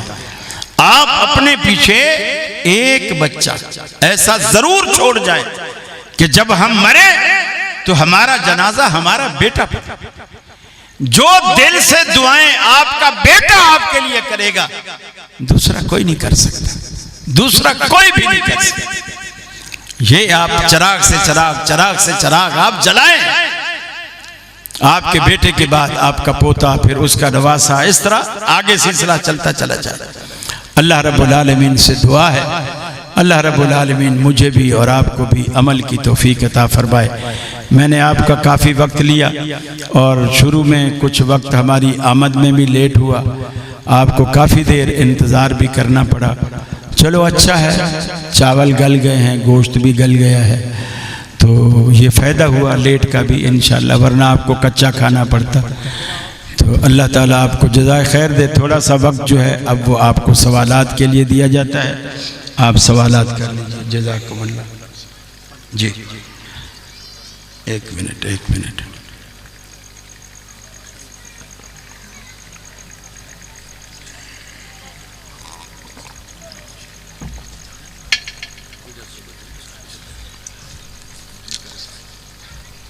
आप पढ़ेंगे? नबी पाक सल्लल्लाहु अलैहि वसल्लम हाजिर नाज़िर हैं, अगर नहीं है तो अस्सलामु अलैका अय्युहन नबी से क्या मुराद है जो हम नमाज में पढ़ते हैं? सवाल है कि क्या नबी पाक सल्लल्लाहु अलैहि वसल्लम अभी यहाँ मौजूद हैं, हाजिर नाज़िर हैं? अगर हमारे सामने यहाँ मौजूद नहीं तो हम नमाज में अस्सलामु अलैका अय्युहन नबियो कि ऐ नबी तुझ पर सलामती हो क्यों पढ़ते? रसूल अकरम सल्लल्लाहु अलैहि वसल्लम जब खुद नमाज पढ़ते थे तो आप ये कलमा कैसे अदा करते थे? आप क्या पढ़ते थे? आप भी यही कलिमात पढ़ते थे। तो क्या कभी कोई बंदा खुद को भी मुखातब करता है? ये दुआ अल्लाह के रसूल ने हमें इसी तरह सिखलाई है, अगरचे उसका अंदाज तखातुब का है। ये दुआ अल्लाह ने हमें इसी तरह सिखलाई है, हम उसको वैसा पढ़ने पर मुकल्लफ है। ये अकीदा रखे बगैर कि आप मौजूद हैं, आप सुन रहे हैं, भला मुझे बताइए, अगर अल्लाह के रसूल यहाँ हाजिर नाजिर हूँ, मेरी ये मजाल है कि मैं कुर्सी पे बैठकर आपको तकरीरें झाड़ूँ और आपको मसले बताऊँ? फिर किसका हक है मसला बताने का? मुझे बताओ। अगर अल्लाह के रसूल यहाँ मौजूद हूँ, मुझे यह हक है कि मैं मुसल्ले पे बैठकर आपको वाज करूँ? किसका हक है? फिर बोलते नहीं। अल्लाह के रसूल का हक है। फिर कराची में कई साल पुरानी बात है, एक मौलवी साहब ने यही कहा खुतबे में ना, और आखिर में पढ़ा दम बदम पढ़ो दरूद आका भी हैं यहाँ मौजूद। पठान एक रक्शे वाला था, वहाँ से गुजरा, उसने कहा चलो जुम्मा का टाइम है, मैं जुम्मा पढ़ लेता। उसने बाहर रक्षा रोका और जुम्मे के लिए अंदर आया। तो तो फिर पठान बेचारा उसको, वो बोला किधर है किधर है किधर है, हमको दिखाओ, हमको भी जियारत करना है, किधर है। तो उस खतीब ने कहा ये वहाँ भी है, इसे मारो, इसे मारो। लोगों ने मारना पीटना शुरू कर दिया। खैर वो बेचारा चुपचाप करके बैठ गया। जब जमात खड़ी होने लगी ना, और वो खतीब मिंबर से उतर कर मुसल्ले पे खड़ा हुआ ना, सफ़े चीरता हुआ, गुस्से में तो तपा बैठा था, मार जो खाई हुई थी, गुस्से में तपा हुआ था, फौरन गया और उसने पीछे इमाम के यहाँ कमीज के पीछे से उसके पकड़ा और पीछे खींचा। जब इधर रसूल मौजूद है तो तू नमाज के लिए मुसल्ले पर कैसे खड़ा हुआ है? तो इधर मुसल्ला तो फिर रसूल नमाज पढ़ाएगा, आज हम उनके पीछे नमाज पढ़ेगा। तो बहुत बड़ा फड्डा हो गया। लोगों की समझ में बात आ गई कि मौलवी ने बात गलत कही, यहां मौजूदगी का क्या मतलब है। फिर हम कुरान मजीद में पढ़ते हैं या अय्युहल काफिरून ला आबुदु मा ताबुदून, ये कुरान की आयत है, सूरह कुल या अय्युहल काफिरून, ऐ काफिरो मैं उनकी इबादत नहीं करता जिनकी तुम करते हो। आज इमाम ये जो सूरत पढ़ता है नमाज के अंदर, मुझे बताइए नमाज में पहली सफ से लेकर आखिर तक कोई काफिर होता है उसके पीछे? काफिर होता है कोई? ये तो डरते बोलते ही नहीं। हाँ यूं बोलो ना अल्लाह के वली। मैंने तो सुना है पंजाब वाले हर बात पे सुभान अल्लाह, ऐसा यहाँ आवाज ही नहीं निकल रही। हाँ तो अब मैं ये पूछना चाह रहा हूं कि उसके पीछे जब काफिर कोई नहीं होता तो वो या अय्युहल काफिरून किसको कह रहा है? किसको कह रहा है? ये अल्लाह ताला ने ये सूरत निदाइया कलिमात के साथ, निदाइया सीगे के साथ उतारी है।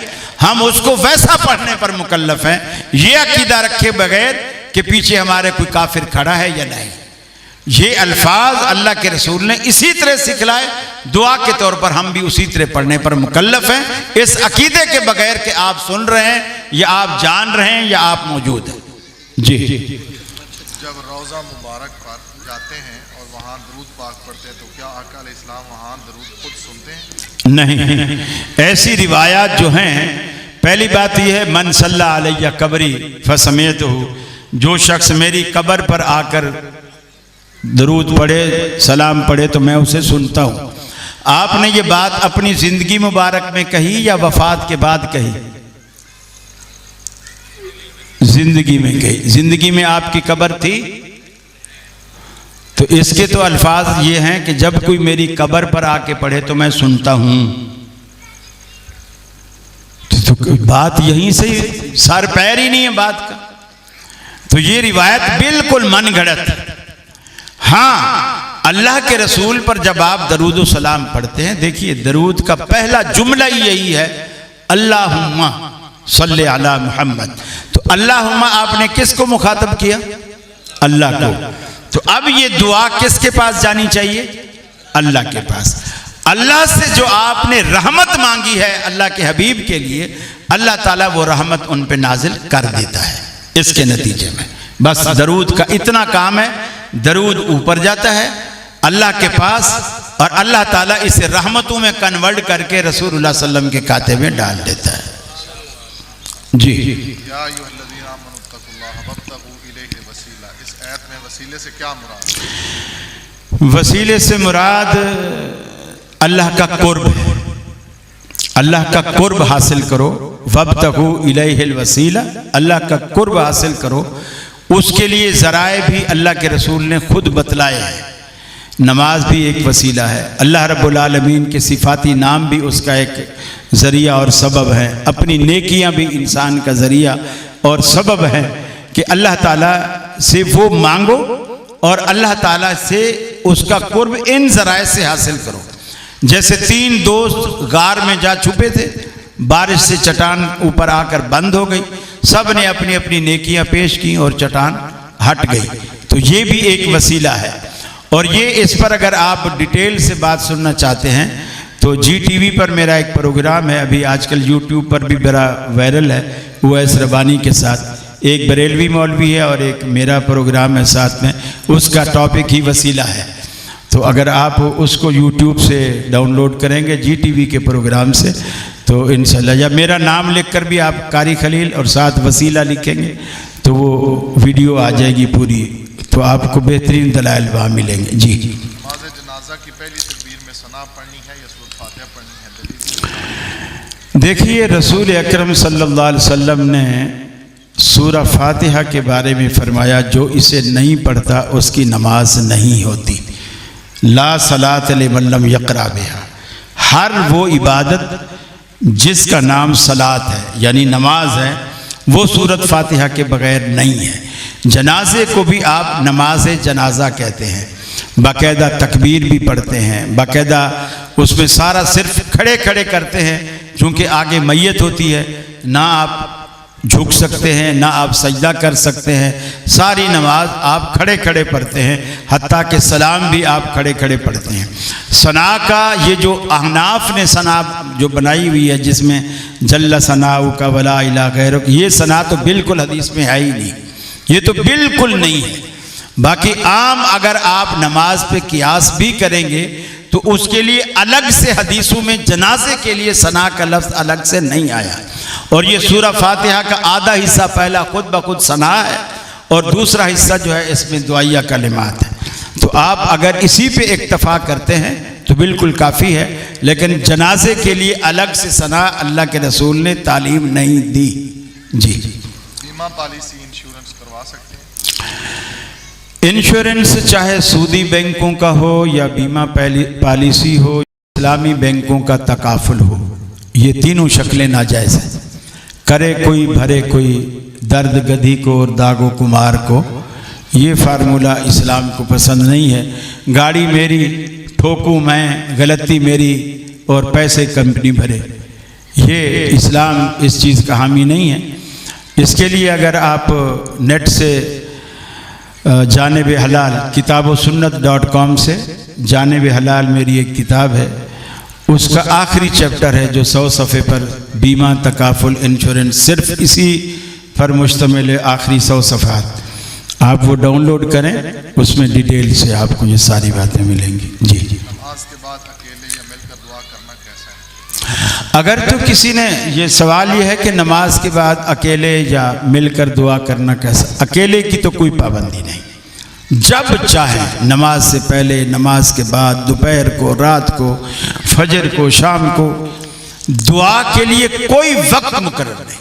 ये दुआ वाहिद ऐसी इबादत है, हर चीज़ का एक वक्त है, जोहर का, फजर का, असर का, मगरिब का, इशा का, हर चीज, हत्ता के रोज़े का भी एक वक्त है, यहाँ से यहाँ तक, हज का भी एक वक्त है, इस तारीख से इस तारीख तक। दुआ वाहिद इबादत है जिसके लिए ना तारीख है ना वक्त। आप जब चाहें, जिस वक्त चाहें, ये मन चाही बात। दुआ असल में जरूरत आपको जब हो। मौलाना इस्माइल सल्फी रहमतुल्लाह अलैह आपके करीब गुजरांवाले में रहा करते थे, फौत हो गए। वो अक्सर लोगों के दरख्वास्त करने पर भी, वैसे भी अक्सर दुआ मांग लिया करते थे फर्जों के बाद। तो किसी ने कहा, हजरत आप अक्सर दुआ मांगते हैं, फलानी मस्जिद वाले नहीं मांगते, फलां वाले नहीं मांगते। तो उन्होंने कहा, बेटा हो सकता है उनकी जो नहीं मांगते उनकी सारी ज़रूरतें पूरी हो गई हों, मेरी तो अभी बहुत सारी ज़रूरतें बाकी हैं, मैं इसलिए मांगता हूँ। तो दुआ आपकी ज़रूरत है, आपको जब भी ज़रूरत। अब जैसे मिसाल के तौर पर मैंने तकरीर से पहले एक गिलास पानी पिया और जैसे तकरीर ख़त्म की फिर मैंने पानी पिया। अब आप में से किसी ने भी मुझसे नहीं पूछा कि क्या अल्लाह के रसूल ने तकरीर से पहले और तकरीर के बाद पानी पिया था, इसलिए कि मैं ये नहीं कह रहा कि तकरीर से पहले और तकरीर के बाद पानी पीना सुन्नत है। मैं ये कह रहा हूँ मेरी ज़रूरत है, मुझे प्यास लग रही थी, मैंने पी। जब ज़रूरत हो तो आपको दलील देने की ज़रूरत नहीं है। दुआ आपकी ज़रूरत। रहा इज्तिमा, अगर इमाम साहब से कोई कहता है कि दुआ करा दीजिए, तो बेशक उसको उस पर लाजिम है कि वो दुआ करे। अल्लाह के रसूल से खुतबे के दौरान एक बंदे ने आकर दुआ की दरख्वास्त की। आपने ये भी नहीं कहा कि मैं जुम्मे के बाद दुआ कराऊंगा, आपने खुतबा रोक कर मिंबर पे हाथ उठाया और सारे सहाबा ने हाथ उठाए और आपने दुआ मांगनी शुरू कर दी। आपने इतनी भी देर नहीं की कि खुतबा खत्म करके फिर मैं दुआ मांगूंगा, उसी वक्त मांगी। जब आपसे कोई कहे इमाम साहब से कोई कहे कि दुआ करा दीजिए, उनको करानी चाहिए, दुआ आपकी ज़रूरत है। जी, इसाले सवाब का सही तरीका क्या है? क्या वालिदैन के नाम से इसाले सवाब कर सकते हैं? सवाल है कि इसाले सवाब का सही तरीका क्या है। देखिए, माली सदका, जितना भी माली सदका है, पैसे से आप देख पका के भूखों को खाना खिला दे, मिस्कीनों को कपड़े पहना दे, नियत कर ले कि ये मैं या अल्लाह अपने अब्बा मरहूम की तरफ से कर रहा हूँ, जो भी इसका अजर और सवाब होगा अल्लाह ताला आपके वालिद मरहूम को देगा। लेकिन इसाले सवाब उन लोगों के लिए आप कर सकते हैं जो तौहीद पे फौत हुए हो। अगर कोई बंदा शिर्क पे फौत हुआ है तो आप उसकी तरफ से हज भी करते रहें तो कोई फायदा नहीं, उसका तौहीद पर फौत होना जरूरी है। फिर आप उसकी तरफ से कुर्बानी भी कर सकते हैं, अगर वो तौहीद पे फौत हुआ है, उसकी तरफ से कोई मस्जिद बन रही है उसमें हिस्सा डाल सकते हैं। ऐसे काम करें जो देर पा रहने वाले हो, जिसे हम सदका जारिया कहते हैं, जो आप पैसा एक दफ़ा लगा लेते हैं लेकिन देर तक उसका असर रहता है। अब मस्जिद है कम से कम 50-60 साल 100 साल तक तो चलती है ना, फिर वो सीधा होती है गिरती, तो आप 100 साल तक अकाउंट खुलवा रहे हैं अपने अब्बा का, ये तो फ़ायदे की बात है। तो अलबत्ता ये जो कुरान पढ़ के बख्शना, ये या नमाज पढ़ के बख्शना, ये चीज़ें सहाबा किराम से, अल्लाह के रसूल से ये चीज़ें साबित नहीं है। रसूलुल्लाह के ज़माने में भी लोग फौत होते थे, कभी सहाबा ने कुरान पढ़ पढ़ के नहीं बख्शा, ना यासीन पढ़ के बख्शी, ना सूरह मुल्क पढ़ के बख्शी। और फिर दूसरी अकल की बात है, मैंने टीवी पे भी ये बात की कि किराए के लोग जो मदरसे से आ जाते हैं और उनको बुलाया जाता है और वो सिपारे बांट दिए जाते हैं और वो पढ़ना शुरू कर देते हैं, फिर वो कहता है मैंने 5 पारे पढ़े, मैंने इसको बख्शे, वो कहता है मेरे 5 पारे, इसके 5 पारे, 10 पारे मैंने मुल्ला जी को बख्शे, फिर मुल्ला जी कहता है इन सब के पारे और जो मैंने 5 पारे पढ़े वो मैंने नत्थू की नानी को बख्शे। अब सवाल ये है कि मुल्ला जी को नत्थू की नानी से क्या लेना देना, वो क्यों बख्शवाएगा? वो नत्थू की नानी से उसका क्या रिश्ता है, क्यों करता है? मुझे अच्छी तरह याद है, मैं अहनाफ के मदरसे में, मेरा ज़माना तालिब इल्मी जो बचपन वाला है उनके मदरसे में गुजरा। हमारा मदरसा एक देहात में था और देहात में कोई बावर्ची नहीं रखा हुआ था, बावर्ची नहीं रखा हुआ था। और वो मदरसे में लोगों ने, जो घर थे, उन्होंने खाना बांध रखा था, हम 2 तालिब इल्मों का खाना देंगे, कोई कहता हम 3 तालिब इल्मों का खाना देंगे, कोई कहता हम 4 तालिब इल्मों का। तो उस्ताद जी हमें भेजते कि तुम बेटा रोज़ इस घर से खाना तुम लाओगे, तुम उस घर से खाना लाओगे, तुम उस घर से खाना लाओगे। हम जो भी लाते, उस्ताद जी के पास बड़ा बर्तन होता था, वो उसके अंदर डाल देते, दाल उसी के अंदर, गोश्त, साग, हर चीज़ उसमें डालते जाते, डल जाती। आखिर में वो एक ऐसे चम्मच चलाते, अजीब मरगूबा सा को बन जाता था। अब जायका बुरा नहीं होता था, लेकिन कोई अगर हमसे ये पूछता कि आज तुमने क्या खाया है, तो हम किसी को बता नहीं सकते थे कि हमने क्या खाया। इसके उसका क्या नाम है जिसमें दाल भी है, साग भी है, गोश्त भी है, आलू भी है, मटर भी है, कद्दू भी है, बैगन, हर चीज दुनिया की डली। फिर हम इंतजार करते थे यार किसी का कोई मरे, तो वो क्या करते थे, वो फिर ख़त्म के लिए हमें बुला के ले जाते थे, तो वो फिर खाना खिलाते थे। तो वो एक चीज़ होती थी, मसलन आलू गोश्त बनाया, मटर गोश्त बनाया, या कोई भी चीज़ है वो एक ही बनी, वो बड़ा मज़ा आता था। यकीन मानिए, मैं आपको बिल्कुल दिल की बात बता रहा हूँ, हम चादर बिछाते, 1.25 लाख गुठलियाँ गिनी घिसी पिटी होती थी, हम चादर पे बिछाते, और चादर पे बिछाने के बाद हम जब घर वाला बीच में बैठा होता था तो हम एक एक गुठली उठाते, अल्लाहुम्मा सल्ली अला मुहम्मद, अल्लाहुम्मा। जब वो घर में कोई रोटी लेने या पानी लेने के लिए उठता ना, हम करते अल्लाहुम्मा सल्ली अला मुहम्मद, अल्लाहुम्मा। चुल्लू भर भर के सारी गुठलियाँ उसके आने से पहले ख़त्म। अब हम भी जल्दी से खाना लगाओ जी, अब हमने मदरसे भी जाना है पड़े। अब जब वो खाना अच्छा खिलाते, यकीन मानिए अल्लाह शाहिद है, हम उस घर से लेकर मदरसे तक सारा रास्ता यही दुआ करते कि अल्लाह करे इनका कोई और मरे, ताकि ये मरेगा तो कोई बुलाएगा ना। जब अल्लाह के बंदे, जब किराए के लोग लोग बुलाओगे तो आप माल भी ज़ाय करोगे और उल्टा दुआओं की बजाय बद्दुआएं लोगे। तालिब इल्मों को क्या पड़ी है मेरी नानी को बख्शवाएंगे, उनको क्या फिक्र? थोड़ा सा सोचो, थोड़ा सा सोचो। तो इस लिहाज से अल्लाह ताला ने चोर बाजारी के सारे रास्ते बंद कर दिए, सारे रास्ते बंद कर दिए। वही करो जो शरीयत से साबित है, जो माली सदका है पहुंचता है आप उसके लिए करें। मरने वाला अगर तौहीद पे फौत हुआ है उनके लिए उम्रा भी कर सकते हैं, उनकी तरफ से हज भी कर सकते हैं, उनकी तरफ से कुर्बानी भी कर सकते हैं। अल्लाह ताला आपको जज़ा खैर दे। सुनते घर में पढ़ कर आते हैं क्या मस्जिद में अल्लाह के रसूल सल्लल्लाहु अलैहि वसल्लम से फजर की सुन्नतों के बाद फर्जों से पहले कोई नमाज साबित नहीं, ना सलातुल वुज़ू, ना सलातुल मस्जिद, न तहियतुल वुज़ू, न तहियतुल मस्जिद, कुछ भी। हज़रत उम्मे सलमा रज़ियल्लाहु ताला अन्हा फरमाती हैं अल्लाह के नबी फजर की अजान के बाद फजर की 2 हल्की रखते पढ़ते, उसके बाद फजर के फ़र्ज़ों से पहले कुछ नहीं पढ़ते। तो अल्लाह के रसूल से आगे निकलने की कोशिश मत करो, इतने नेक ना बनो। जी कुछ लोग कहते हैं मस्जिद में प्रोग्राम करना, दरस जलसा करवाना, किसी मौलवी को बुलाकर वाज करवाना, क्या हमें इसके बारे में दलील दें? कोई सहाबी बताया कि जिसने किसी मस्जिद में दरस जलसा किया। पहली बात तो ये है कि ये जो हर हफ्ते अल्लाह जलसा करवाता है किसके नाम से? जुम्मे के नाम से। ये क्या है? ये मस्जिद नहीं होता है ना, हर हफ्ते होता है। सारे देहात वाले क्या शहर वाले भी इकट्ठे हो, वो बड़ी मस्जिद में, जामे मस्जिद में आओ। ये असल बुनियादी मकसद जो है वो दीन की तबलीग है। ये असल में जो दीन से बेजार लोग होते हैं ना, अब इस पर ये भी सवाल आएगा कि ये किधर है कि उकाड़ा में कराची का मौलवी आके दर्स दे, ये है हदीस में? अब यूं भी सवाल आएगा ना कि ये किधर है, और ये भी किधर है कि उकाड़े का मौलवी कराची में जाके बसे है?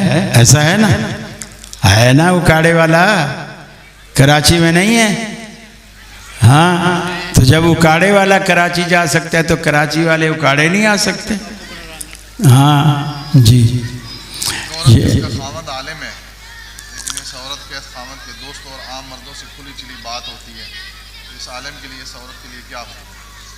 खुली डुली बात यानी किस सवाल है? हाँ नहीं, एक औरत का खामन आलिम है और आलिम के दोस्त हैं जिनके साथ खुली डुली बात होती है, तो बात करना तो कोई नाजायज़ काम नहीं है। बातें तो मैं भी कर रहा हूँ। नहीं नहीं, ये मकसद नहीं है, वरना तो वो कहती कि भी घरों में दोस्तों को ले आता है और मुझे कहता है पर्दा ना कर, वो तो फिर यह लिखे। अगर ऐसा करता है तो वो दयूस है, अगर ऐसा करता है तो वो दयूस।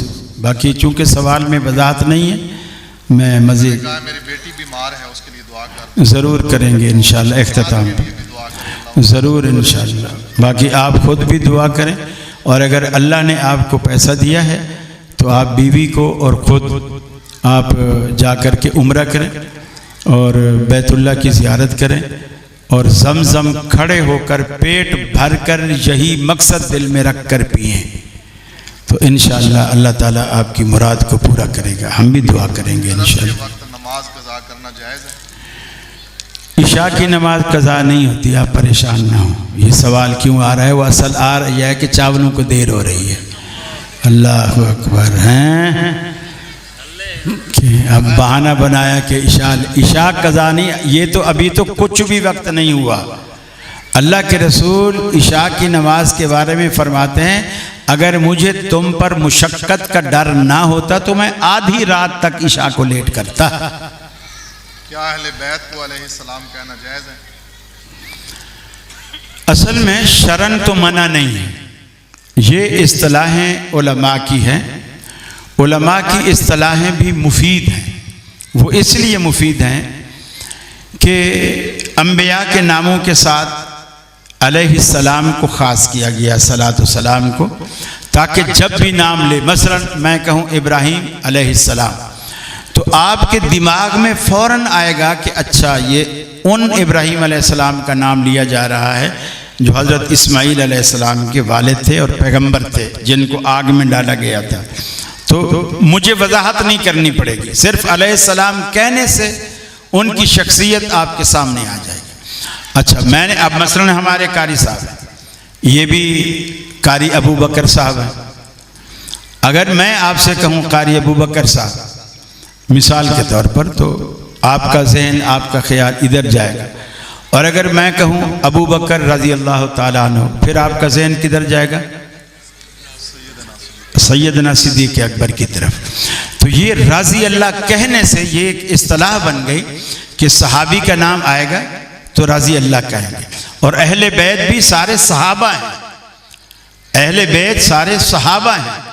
असल में शिया ने ये इस्तिलाह अहले बैत के लिए इसलिए मखसूस की कि शिया का अकीदा है, ये अकीदा है कि अहले बैत के हमारे जितने आइम्मा हैं वो इसी तरह मासूम होते हैं जिस तरह पैगंबर मासूम होते हैं, जिस तरह अंबिया मासूम होते हैं। तो इसलिए जो सीगा सलातो सलाम का अंबिया के लिए, उन मासूमीन के लिए है, वही हमारे आइम्मा मासूम, इसलिए वो लफ्ज़ भी आइम्मा मासूमीन अलैहिस्सलाम ये बोलते हैं। ये इनके लिए वो इस्तिलाह इस्तेमाल करते हैं जो कि गलत है।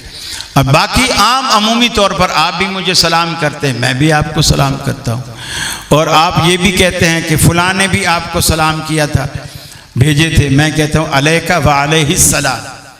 अब मैं उसको भी अलैहिस्सलाम कह रहा हूँ, तो अली अलैहिस्सलाम क्यों नहीं हो सकते? तो उस हवाले से अबू बकर भी अलैहिस्सलाम हो सकते हैं, उमर भी अलैहिस्सलाम हो सकते हैं, उस्मान भी अलैहिस्सलाम हो सकते हैं। वो ये सलामती की एक दुआ। बाकी इस्तिलाही तौर पर जो उसके फ़वाइद हैं वो अपनी जगह हैं, और हम उसको उसी तरह इस्तेमाल हमें करना चाहिए, उन इस्तिलाहों को मानना चाहिए। जी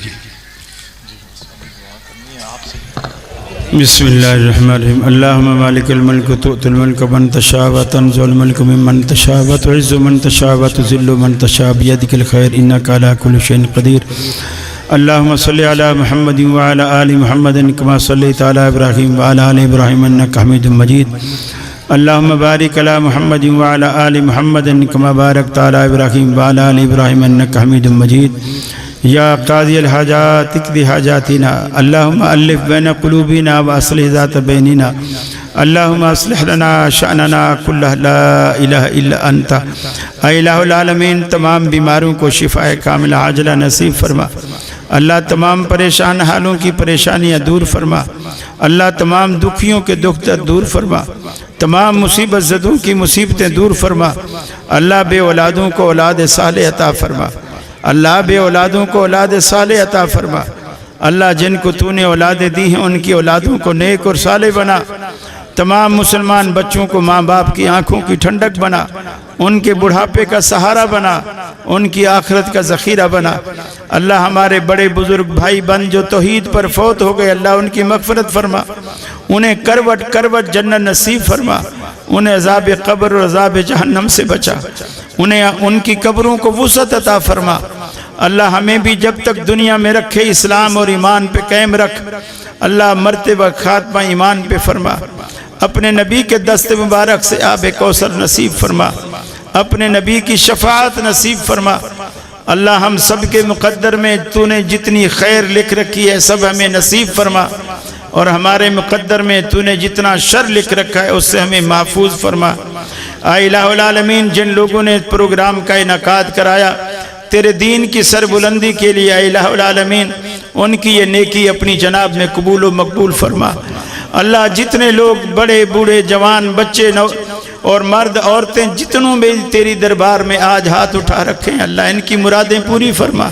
अल्लाह इनकी झोलियाँ भर दे। अल्लाह इनकी मुरादें पूरी फरमा, इनकी झोलियाँ भर दे। रब्बना आतिना फिद दुनिया हसना व फिल आखिरति हसना व किना अज़ाबन नार। अल्लाह हज़रत कारी साहब को भी मज़ीद हिम्मत और ताकत अता फरमा। वो तेरे दीन की सरबुलंदी के लिए, इस तरह के दीन के फ़रोग़ के लिए इस तरह के कामों का एहतमाम करते रहें। इनकी काविशें भी और इनके साथियों की काविशें भी अपनी जनाब में काबिल कबूल फरमा। आमीन इला क़यामीन। सल्लल्लाहु ताला अला खैर खल्क़ी मुहम्मदिन व आलिहि व सहबिही अजमईन बिरहमतिका या अरहमर राहिमीन।